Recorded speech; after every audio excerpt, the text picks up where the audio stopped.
New education policy ला करके गरीब वंचित परिवार के छात्रों को विश्वविद्यालय कॉलेज में आने से रोका जा रहा है, तो वहीं दूसरी तरफ हमारे समाज के जो प्रबुद्ध वर्ग है, जो कॉलेज में आकर के बच्चों को शिक्षित करने का जज्बा रखते हैं, जिनके अंदर योग्यता है, वैसे लोगों को भी कॉलेज और विश्वविद्यालय से निकाला जा रहा है।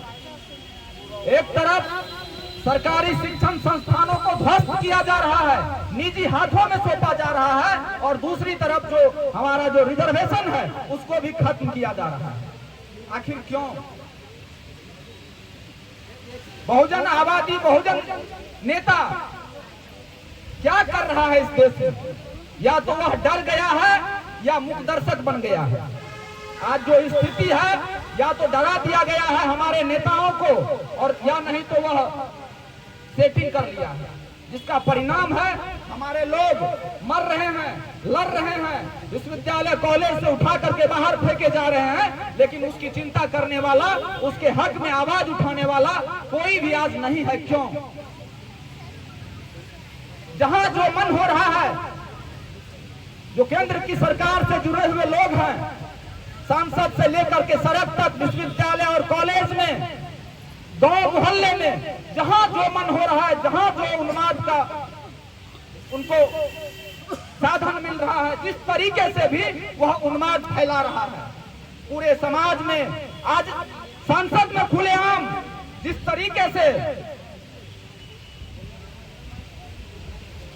जिस शब्द का प्रयोग संसद में नहीं होना चाहिए, ऐसे शब्दों का प्रयोग किया जाता है, और प्रधानमंत्री से लेकर के मंत्री तक हंसते मुस्कुराते रह जाते हैं। अब सोच सकते हैं वहां बहुजन समाज के हक अधिकार की चिंता किसको है?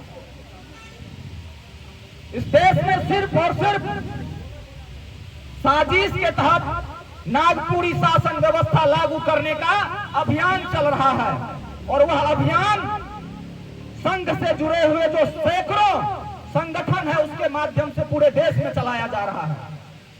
हमारे गांव हो, आपका गांव हो, किसी भी गांव को आप ले लीजिए, कोई गांव आज अछूता नहीं है जहां की उन्माद नहीं फैलाया जा रहा है, जहां नफरत नहीं फैलाया जा रहा है, चाहे वो जाति के आधार पे हो, चाहे वो धर्म के आधार पे हो, चाहे वो मजहब के आधार पे हो।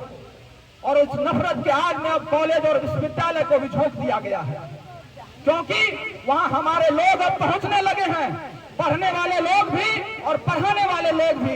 इसलिए वह चाहता है जो विश्वविद्यालय और कॉलेज की शैक्षणिक व्यवस्था को खत्म करके ऐसे लोगों को रोका जाए, और जो मनुवादी शासन व्यवस्था थी,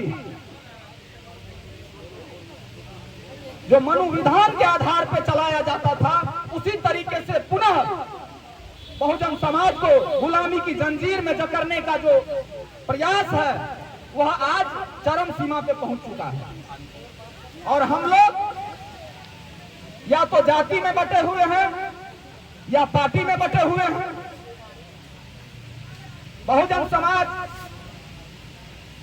एससी एसटी को ओबीसी से दिक्कत है, ओबीसी को एससी एसटी से लड़ाई है, माइनॉरिटी को ओबीसी से लड़ाई हो जाती है, और यही उसका एजेंडा है। उस एजेंडे में वो सफल हो रहा है, और हम लोग पीटे जा रहे हैं, हम लोग मार खाते हैं, हम लोग भगाए जा रहे हैं।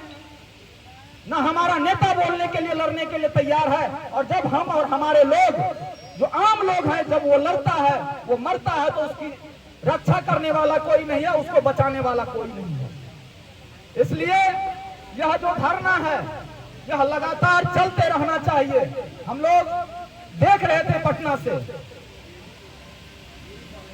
तो हमारी इच्छा हुई जब जाएंगे तो इस धरना में शामिल होंगे, और जब भी जहां भी सामाजिक न्याय से जुड़े हुए सवालों को, बहुजन हक अधिकार से जुड़े हुए सवाल को जब मैं देखता हूं, तो उसके प्रति समर्पित होकर के इस लड़ाई को लड़ने का काम मैं करता हूं।